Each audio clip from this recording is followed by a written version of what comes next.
అందరికీ నమస్కారం. ఓం శ్రీ గురుభ్యో నమః. ఎగురుతున్న గాలికి ఆరుబయట దీపం పెడితే కదలకుండా ఉంటుందా? కానీ కదలకుండా ఉంటుంది. అది ఎలా మరి? ఈ రోజు మనం తెలుసుకుందాం. ఒక యోగి ఆత్మకథ. ఓం శ్రీ గురుభ్యో నమః. పరమహంస యోగానంద గారి యొక్క ఆధ్యాత్మిక జీవిత చరిత్రలు మనం ఎంత చక్కగానో తెలుసుకుంటున్నామండి. మరి నిన్న పరమహంస గారు మనకి సామాన్య మనిషి కూడా ఆ భగవంతుడితో ఎలా అనుసంధానం అవ్వచ్చు, దానికి ఉన్న మార్గాలేమిటి, ఎలాంటి చిత్తశుద్ధి కలిగి ఉండాలి, ఎటువంటి కోరిక ఉండాలి, ఎటువంటి ప్రయత్నాలు చేయాలి, ఆ ప్రయత్నాలకి మనకి ఎటువంటి మార్గాలు ఉన్నాయి, అవన్నీ కూడా మరి నిన్న మనం తెలుసుకున్నామండి. ఈ దేశంలో అయితే ఏమిటి, విదేశాల్లో అయితే ఏమిటి, ఎవరికైనా కూడా అప్రయత్నంగా ఏది అలవాటు పడదు, దక్కదు, ప్రయత్నంతోనే సాధించుకోగలము. ఆ విషయాన్నే మనకి చెప్పారండి. మనకి ఎలా సాధించాలి అన్నప్పుడు మనకి మార్గదర్శకం చేసే వాళ్ళు ఉండాలి. వాళ్ళే తీర్థంకరులు. వాళ్ళు మనం ఏంటి అంటే ప్రతి మనిషి కూడా పుట్టడం, చనిపోవడం ఇది ఒక జనన మరణ చక్రం. అలాగే కర్మ చక్రం కూడా ఒకటి ఉందండి. ఆగామి, సంచితం, ప్రారబ్ధం, ఈ మూడు కర్మలు ఉన్నాయి కదండి. ఈ కర్మల్లో చక్రంలో కూడా మనం కొట్టుమిట్టుకోవాలి. ఎందుకు అంటే ఎప్పుడో చేసాం, అది సంచితం. దాన్ని ఒక సంచిలాగా పట్టుకుని మనం వస్తూనే ఉన్నాం. మళ్ళీ మళ్ళీ మళ్ళీ ఈ జన్మచక్రంలో మనం పడుతూనే ఉన్నాం. తర్వాత సంచితం తర్వాత ప్రారబ్ధం, అంటే ఇప్పుడు ఈ జన్మలో చేసే కర్మలు. ఆగామి, రాబోయే జన్మల్లో ఇంకేం కర్మలు చేస్తాము, ఇవన్నిటిలో కూడా మనం చేస్తూనే ఉంటాము అని వాటికి దాటిపోవాలి మనం అసలు. మళ్ళీ పునరావృతం అవ్వకూడదు. ఈ యొక్క మూడు కాలాల్లోనూ చేసే కర్మలు మనకి పాస్ట్ టెన్స్లో కానీ, ప్రజెంట్ టెన్స్లో కానీ, ఫ్యూచర్లో కానీ. మనం సింపుల్గా చెప్పాలంటే పాస్ట్, ప్రజెంట్, ఫ్యూచర్. అదే గతం, వర్తమానం, భవిష్యత్తు. ఈ యొక్క గతం అంటే భూతకాలం అనమాట. ఈ మూడు చక్రాల్లో కూడా మనం పడకుండా ఈ పెద్ద తుఫాను అనే సముద్రం నుంచి మనం దాటిపోవాలి అంటే మనకి వాళ్ళు మార్గదర్శకం చేస్తారు. వాళ్ళే తీర్థంకరులు, వాళ్ళే జైన గురువులు అన్నమాట. దేవుడికి స్నేహితుడైన వాడు మానవుడు. అందువల్ల ఈ ప్రాపంచిక మాయాజాలాల్లో ఎప్పుడూ తను పడకుండా, ఎప్పుడు దౌర్బల్యానికి దోహదం చేసే కొన్ని దుష్కర్మ ఫలితాలు ఉంటాయి, వాటినన్నిటి కూడా జయించేయాలి. అంటే ఈ కఠోర కర్మ ఆ సూత్రాన్ని మనం దాటిపోవాలంటే దానికి సంబంధించిన జ్ఞానం తెలియాలి. ఆ బంధనాల నుంచి విడిబడాలి. చిత్తశుద్ధితో మనం అన్వేషణ సాగించాలి. అందుకే యోగి ప్రమేయం పెట్టుకునేది మనోనిగ్రహంతోనే అని చెప్పారు.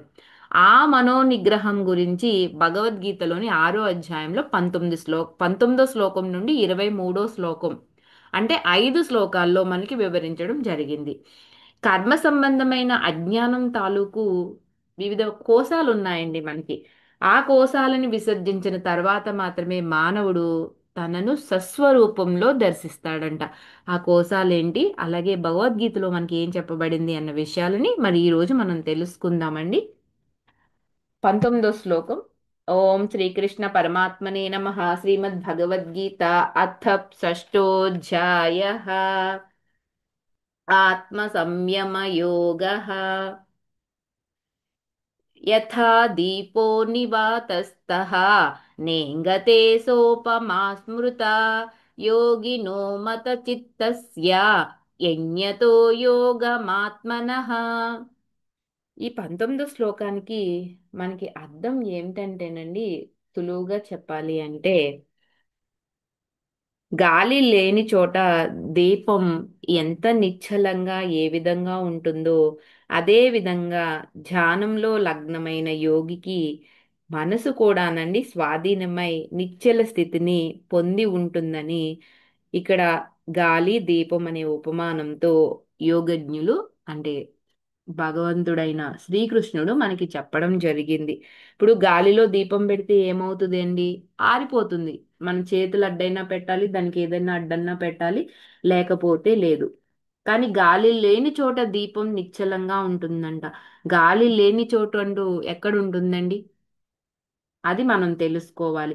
అదే విధంగా గాలి లేని చోట దీపం ఎంత నిశ్చలంగా ఉంటుందో, ధ్యానంలో లగ్నమైన యోగికి కూడా మనసు స్వాధీనమైపోతుంది. అంటే ఒక నిశ్చల స్థితికి వస్తుంది. ఎటువంటి ఆలోచనలు రావు అన్నది ఈ శ్లోకం మనకి తెలియచేస్తుందండి.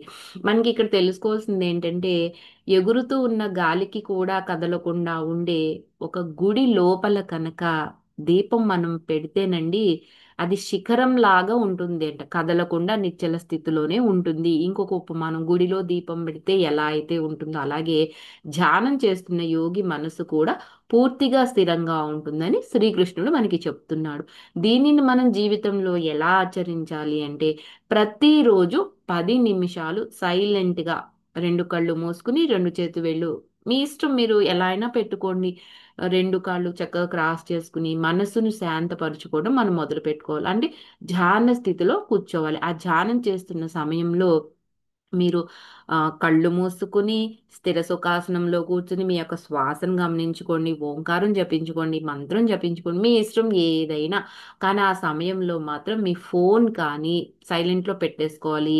బయట శబ్దాలు ఏవి మనకి వినపడుతున్నా కూడా మన ధ్యాస అంతా మనం చెప్పుకునే మంత్రం మీద, మనం చేసుకునే ఆనాపానసతి ధ్యానం మీద మాత్రమే పెట్టుకోవాలండి. మనకి ఇక్కడ డిస్ట్రాక్షన్ అనేది ఉండాలి, వాటితో ఎఫెక్షన్ అట్రాక్షన్ ఉండకూడదు అనమాట. ఎందుకంటే మన మనసు ఆగదండి, అది ఎప్పటికీ ఆగదు. కదిలిన తిరిగి శ్వాస పైకి తీసుకురావడమే ధ్యానం. అలాంటి స్థితిలో ఉన్నప్పుడు మన మనసు నిశ్చల స్థితి.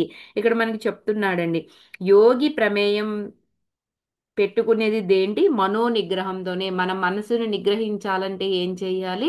గాలి లేని చోట దీపాన్ని ఎలా అయితే పెడతామో అలాగే మనసుని ఎక్కడ పెడితే నిశ్చల స్థితికి వస్తుందంటే, ధ్యానం అనే ఒక సాధన చేయడం వల్ల మాత్రమే వస్తుంది అని ఇక్కడ మనకి ఇటు పరమహంస గారు, అటు మనకి జగద్గురువు ఉమ్, శ్రీకృష్ణుడు కూడా మనకి బోధించడం అనేది జరిగింది.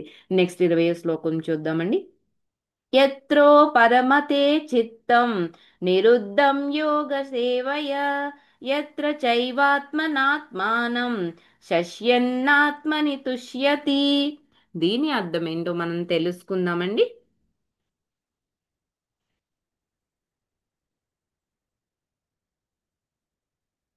మనం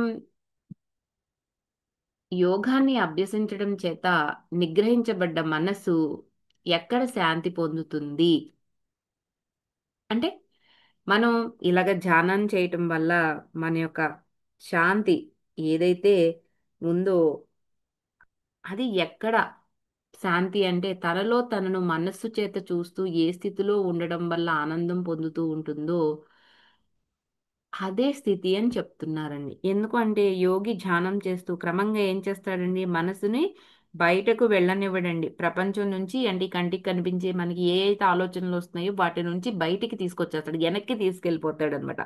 అంతరాత్మలోని ఆనందాన్ని, అంటే ఒక ఇన్నర్ జాయ్ ఉంది, దాన్ని అనుభవిస్తాడండి. ఇంకా ఇంకా విశేషంగా 21వ శ్లోకంలో చెప్తున్నారండి. అది ఏంటి అంటే, సుఖమాత్యంతికం ఎత్తత్ బుద్ధిగ్రాహ్యమతీంద్రిః, సారీ, సుఖమాత్యంతికం ఎత్తత్ బుద్ధిగ్రాహ్యమతీంద్రియం వేత్తి ఎత్ర న చైవ్యాం స్థితశ్చలతి తత్వతః. దీని అర్థం ఏంటి అంటే,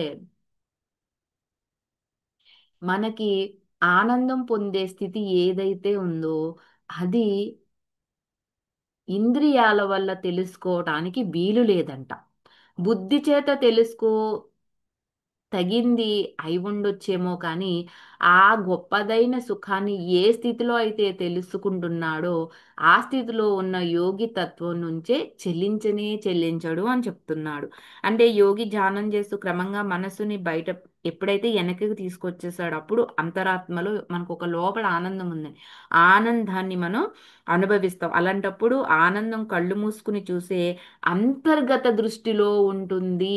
కళ్ళు మూసుకుని చూడాలి, కళ్ళు తెరిచి కాదు. జీవితంలో దీన్ని మనం ఎలా ఉపయోగించుకోవాలంటే, ప్రతిరోజు సెల్ఫ్ అవేర్నెస్ అనేది ప్రాక్టీస్ చేయాలి. ఎరుకతో ఉండాలి. నువ్వేం చేస్తున్నావు, నువ్వేం మాట్లాడుతున్నావు, నువ్వేం ఆలోచిస్తున్నావు, ఇప్పుడు నా మనసు ఎక్కడుంది? నేనేం ఫీల్ అవుతున్నాను? నా భావాలు నన్ను నడిపిస్తున్నాయా? ఆలోచించండి. నిజంగా ఇప్పుడు నా మనసు ఎక్కడుంది? నేను ఇక్కడే ఉన్నాను. ఈ క్లాస్ వింటున్నానా? లేకపోతే నేను ఏదైనా ఆలోచిస్తున్నానా? నేను ఇక్కడ మీకు చెప్తున్నానా? లేదా నా మనసులో ఇంకో వేరే ఆలోచన ఏదైనా రన్ అవుతుందా? నేనేం ఫీల్ అవుతున్నాను? దుఃఖాన్నా? బాధనా? సంతోషాన్నా? ఆనందాన్నా? ఏమన్నా కావాలనుకుంటున్నానా? ఏం ఫీల్ అవుతున్నాను? నా భావాలు నన్ను నడిపిస్తున్నాయా? అంటే రోజు పొద్దుట్లేసిన కానీ సాయంత్రం వరకు మన జీవితం ఎలా సాగుతుంది? ఈ మూడు మనం పరీక్ష చేసుకోవాల్సిందేనండి. అప్పుడే ధ్యానంలో ఉంటే థాట్స్ ఏమీ రాకూడదు కదా మరి. మరి థాట్స్ వచ్చినా మనం ఏం చేయాలి? ఏమండి మనం ఒక గంట ధ్యానం చేస్తే ఒక 5 నిమిషాలు 10 నిమిషాలు 1 సెకను 2 సెకన్లు ధ్యానంలో ఆ నిశ్చల స్థితికి వెళ్తామేమో కానీ మాదంతా కూడా ఏయో ఆలోచనలు వస్తూనే ఉంటాయి. ఆలోచనలు రాకూడదని ఎవ్వరూ చెప్పరండి, వస్తాయి. థాట్స్ వచ్చినా కూడా మనం ఏం చేయాలంటే వాటిని జడ్జి చేయనివ్వకుండా, అంటే ఈ ఆలోచన ఎందుకు వచ్చింది, అంటే ఇప్పుడు నేను అక్కడికి వెళ్ళాలా, అది చెయ్యాలా, అలా ఫోన్ చెయ్యాలా, ఇలా కాకుండా వచ్చిన ఆలోచనని వెంటనే కట్ చేసేసేయాలి. అదే ప్రాక్టీస్. అలా చేయడం వల్లనే మనకి చక్కగా ఏమవుతుంది అంటే మనం చేయాల్సిన సాధన ఏదైతే ఉందో అది చేయడం వల్ల మన యొక్క మనస్సుని మనం నిశ్చల స్థితిలోనే పెట్టుకోగలుగుతామండి. నెక్స్ట్ 22వ శ్లోకం అండి. యం లబ్ధ్వా చాపరం లాభం మన్యతే తతః ఎస్మిన్ స్థితో న దుఃఖేన గురుణాపి విచాల్యతే. 22వ శ్లోకం యొక్క అర్థం ఏంటి అంటే, ఆత్మ లాభాన్ని పొందుతాం కదండి మనం ఎప్పుడైతే నిశ్చల స్థితిలోకి వస్తామో అప్పుడు అంతకంటే మించినది వేరొకటి లేదని, ఆ సుఖాన్ని పొందినవాడు ఎంతటి దుఃఖమైనా వచ్చినా కూడా ఎంత చెల్లించడంటండి. యోగిత్వం నుండి ఎలాగైతే చెల్లించడో ఇంకా యోగిత్వంలో ఉన్నవాడికి దుఃఖమే ఉంటదండి. దుఃఖంలో ఇంకా దుఃఖం వచ్చినా కూడా దుఃఖాన్ని చెల్లించవలసిన అవసరం ఏముంది అసలు? ధ్యానం ద్వారా పొందే అంతరానందం ఉంటుంది కదండి, ఆ స్థితిలోనే యోగి ఉండిపోతాడు కదా. ఇతర ప్రపంచ సుఖాలకి ఆ ఆనందం ఏది సమానం కాదని తెలుసుకుంటాడండి. అలాగే ఎన్ని సమస్యలు ఉన్నా కూడా ధ్యానం ద్వారా పొందే ఆ శాంతి ఆనందం ఏదైతే ఉందో అది చెదరదంట. మనకొచ్చిన ఆ ఇన్నర్ జాయ్ ఏదైతే ఉందో అంతర ఆనందం దాన్ని ఎవరూ తీసుకోలేరు, అది ఎవరు దొంగిలించలేనిది. బాహ్య సుఖాలకి బానిస కాకుండా ఉండాలి. దీని జీవితంలో ఎలా ఉపయోగించుకోవాలని చెప్తున్నారు అంటే, బాహ్య సుఖాలు ఏవైతే ఉన్నాయో అంటే మన ఇష్టాలు, మనం ఒకరిని కామెంట్ చేయటం, ఒకరి మనీ, డబ్బు గురించి, అలాగే కొందరిని మనం పొగుడుతూ ఉంటాము. ఇలాంటివన్నీ మనకి వస్తూ ఉంటే పోతూ ఉంటాయండి. మనం కొన్ని ఇష్టపడతాము, కొన్ని ఇష్టపడము. మనకి అది ఇష్టపడింది జీవితంలోకి రావచ్చు, రాకపోవచ్చు. కొందరు మనల్ని కామెంట్ చేస్తారు. అది మంచిదవ్వచ్చు, చెడుదవ్వచ్చు. మనీ, డబ్బు అనేది ఒకసారి వస్తుంది, ఒకసారి పోతుంది. అలాగే కొందరు మనల్ని మెచ్చుకుంటారు, కొందరు మనల్ని తిడతారు. ఇవన్నీ ఏంటి, వస్తూ పోతూ పోతూ ఉంటాయి. అవేమి ఏది ఫిక్స్డ్ కాదు కదా. కానీ అంతర ఆనందం ఏదైతే ఉందో అది శాశ్వతం. మనం ఆ ఎమోషనల్ని బ్యాలెన్స్ చేసుకోవాలి. స్టెబిలిటీగా ఉండాలి. కోపం వచ్చినా, దుఃఖం వచ్చినా, సంతోషం వచ్చినా ఒకేలాగా తీసుకోవాలి. అంటే ద్వంద్వాలకి మనం అతీతంగా ఉండాలి. అదే ప్రాక్టీస్ అండి. ఏ పరిస్థితుల్లో అయినా సరే మనం 30 సెకండ్స్ ఈ రూల్ పెట్టుకుంటే, ఏదైనా మాట్లాడే ముందు మన శ్వాసని మనం గమనించుకోవాలి. ఒక 30 సెకండ్స్ అండి. అప్పుడు మనలో ఉన్న యాంగర్, ఫియర్, యాంగ్జైటీ, మనకి ఏదైతే కోపం ఉందో, ఏదైతే భయం ఉందో, ఏదైతే యాంగ్జైటీ ఉందో అవన్నీ కూడా తగ్గించేస్తుంది. చూడండి, కోపం ఉన్న వాళ్ళతో మనం ఒక ఒక వెంటనే మాట్లాడామనుకోండి, వాళ్ళు మాట్లాడే విధానం వేరుగా ఉంటుంది. అది ఒక 10 నిమిషాలు, ఒక అరగంట తర్వాత మాట్లాడండి, వాళ్ళు మాట్లాడే విధానం వేరుగా ఉంటుంది. మనం కూడా అంతే, కోపంలో అరిచేస్తాం కానీ కోపం తగ్గాక తర్వాత కూర్చుని మాట్లాడండి, మనం మాట్లాడే ఆ తత్వం కూడా మారిపోతుంది. ఇదే ఇక్కడ చెప్తున్నారనమాట. ఎమోషనల్ స్టెబిలిటీ కంపల్సరీ ఉండాలి అని మనకి ఇక్కడ 22వ శ్లోకం మనకి తెలియజేస్తుంది. ఇప్పుడు 23వ శ్లోకం, లాస్ట్ శ్లోకం చూద్దామండి. తం విద్యా దుఃఖ సంయోగ వియోగం యోగ సంజ్ఞితం స నిశ్చయేన యోక్తవ్యః యోగో నిర్విణ్ణ చేతస. 23వ శ్లోకానికి అర్థం తెలుసుకుందామండి ఫస్ట్. దుఃఖాన్ని పోగొట్టే దానిని యోగం అని గుర్తించాలంట. అటువంటి బుద్ధి యోగాన్ని విషయ రాహిత్యం గల మనసుతోనే సాధించగలమంటండి. అది కూడా పట్టుదలతో పొందాల్సి ఉంటుందంట. బుద్ధి యోగాన్ని మనం సాధించాలి అంటే పట్టుదలతో మన యొక్క మనసుని విషయాల నుంచి బయటకి తీసుకురావాలి. అలాంటప్పుడు మాత్రమే నువ్వు దుఃఖాన్ని పోగొట్టే యోగం ఉందని గుర్తించగలుగుతావు అని చెప్తున్నారండి. దీన్ని మన జీవితానికి ఎలా అన్వయం చేసుకోవాలంటే, దుఃఖ మనం ఆనంద అనుభూతి చెందిన వాళ్ళకి దుఃఖాలు దరిచేరవు. మనసు లోపల మంచి బలంగా మారిపోతుంది, స్ట్రాంగ్ అయిపోతుందండి. దుఃఖం వచ్చిన, బాధ వచ్చిన, కష్టం వచ్చిన, నీకు డబ్బు వచ్చిన, పోయిన, తిట్టిన నువ్వేమీ పట్టించుకోవు. నీ ఇన్నర్ చాలా స్ట్రాంగ్ గా ఉంటుందన్నమాట. మనసు లోపల ఎప్పుడైతే మనకి బలంగా మారుతుందో అప్పుడు జీవితంలో ఏ సమస్య వచ్చినా కూడా చాలా స్థిరంగా ఉంటాడు, కృంగిపోడు, టెన్షన్ కి ఫీల్ అవ్వడు, డిప్రెషన్ కి వెళ్ళరు. నాకే ఎందుకు ఇలా జరిగింది అన్న బాధ అనేది ఉండదు ఆ మనిషిలో. మనం అలా ఉండాలి. మరి అలాంటి స్థితిలోకి మనం రావాలంటే ధ్యానం చేయాలి. అది మన జీవితంలో ఎలా ఉపయోగించుకోవాలి అంటే, మోస్ట్ ప్రాక్టికల్ టిప్స్ ఏంటి అంటే శ్వాస మీద ధ్యాస. 5 నిమిషాలు చేయండి, చక్కగా కళ్ళు మూసుకోండి.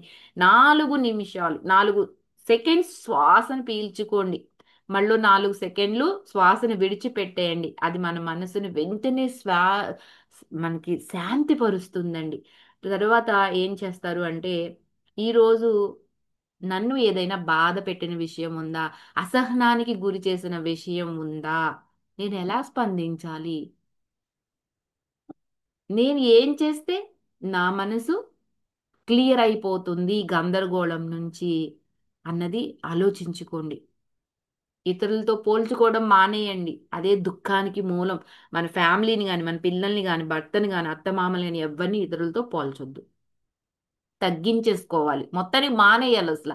ధ్యానం మనల్ని తిరిగి మనకి ఏదైతే మార్గం ఉందో జీవితానికి మనం అభివృద్ధిలోకి వెళ్ళడానికి, దాని మీదకి మనల్ని తీసుకొస్తుంది. అందుకే అందరూ ధ్యానం ధ్యానం ధ్యానం అని చెప్తున్నారండి.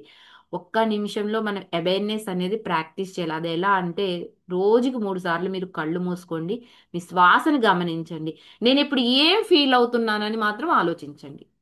ఇది వెంటనే మీ స్ట్రెస్ని తగ్గించేస్తుంది. చివరిగా నేను చెప్పేది ఏంటి అంటే, ఈ 19, 23 శ్లోకాలు సారాంశం: మనసు స్థిరత్వం చేసుకోవాలి. ఎలాగా? గాలి లేని చోట దీపం ఎలా అయితే ఉంటుందో ఆ దీపం లాగా అంతర ఆనందం పొందాలి. శాశ్వతమైన శాంతి ఏదైతే ఉందో దాన్నే మనం చేరుకోవాలి. దుఃఖాల నుండి విముక్తి అయిపోవాలి. జీవితంలో సమస్యలు ఏమి వచ్చినా కూడా మనం స్థిరంగా ఉండాలి.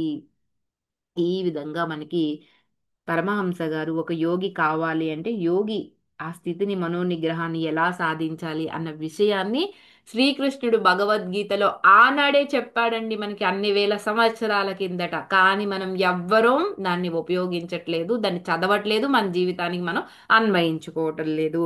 ఈ విషయాన్ని ఇక్కడ ఎంత చక్కగా మరి మనకి వివరించడం జరిగిందో చూడండి. చూడండి, తన స్వస్వరూపంలో మరి ఇలాగా మనోనిగ్రహాన్ని సాధించిన తర్వాత ఈ కర్మ సంబంధమైన అజ్ఞానం అంతా ఏమైపోతుందండి? మనం విడిచిపెట్టేస్తాము, అజ్ఞానం అంతా పోతుంది.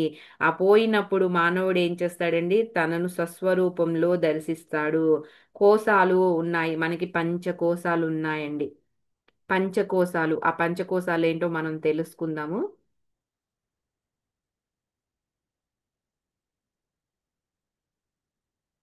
యోగ శాస్త్రంలోనండి మనిషి యొక్క 5 పొరలు ఉన్నాయని మనకి తెలియజేయడం జరిగింది. ఇది ఎక్కడ అంటే, ఉపనిషత్తులు ఉన్నాయండి. ఎన్నో ఉపనిషత్తులు ఉన్నాయి, కానీ ఆ ఉపనిషత్తుల్లో మనకి పదే ఉపనిషత్తులు చెప్పారండి. ఆ 10 ఉపనిషత్తుల్లో తైత్రీయం అని ఒక ఉపనిషత్తు ఉంది. అందుట్లో పంచకోశాల గురించి మనకి చెప్పడం అనేది జరిగిందండి. ఇది చాలా యూస్ఫుల్ అయిన ఇన్ఫర్మేషన్ అండి. ప్రతి కోశం గురించి తెలుసుకోవాలి. అది మన జీవితంలో ఎలా అనిపిస్తుంది, దాన్ని మనం ఎలా అభివృద్ధి చేసుకోవాలో మనం తెలుసుకోవాలండి.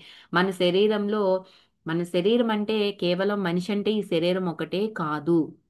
మరి పంచకోశాల గురించి రేపు నేను చెప్తానండి. ఒక్కొక్క కోశము మరి అది ఏం చేస్తుంది, అది ఎక్కడ ఉంటుంది మన శరీరంలో, అది ఎక్కడ ప్రభావం చూపిస్తుంది అన్న విషయాలన్నీ మరి రేపు తెలుసుకుందాం. అప్పుడు మాత్రమే మనిషి తన స్వస్వరూపంలో దర్శిస్తాడు ఆ భగవంతుడు అనమాట. Thank you for watching. Like చేయండి, షేర్ చేయండి, మీ విలువైన అభిప్రాయాలన్నీ కూడా తెలియచేయండి.